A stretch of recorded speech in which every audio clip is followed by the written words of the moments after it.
বাবা চিকু জিপখানা দেখো। কি অর্ডার করবো? শাড়ি অর্ডার করবো কিন্তু বুঝতে পারছি না গো।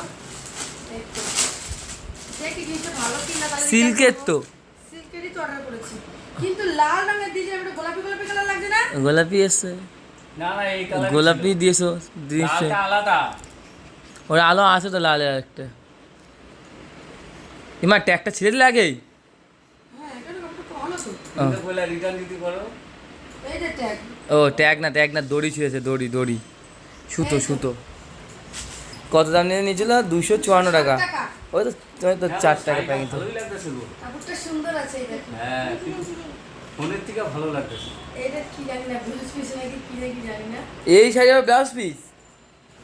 না না কিছু নেই, এই দেখো কাপড়টার দাম কিন্তু একদম কম, 260 টাকা দাম নিয়েছে। ওই কাপড়ে আঁচলটা তো এইটা আছে, হ্যাঁ ব্লাউজ পিস নেই মনে হচ্ছে। তো আমি তো রিল ভিডিও বানাই তো তার জন্য এগুলো নিলাম। চলো, আর কেন নিলাম কিসের জন্য নিলাম পরে তোমরা সব জানতে পারবে। মানে সুন্দরই লাগে না? কাপড়টা কিন্তু লাল না, অনেকটা হচ্ছে গোলাপি কালার, অনেকটা গোলাপি কালার। চলো অনেক কটা কাপড় অর্ডার দিয়েছি, এক এক করে আসবে।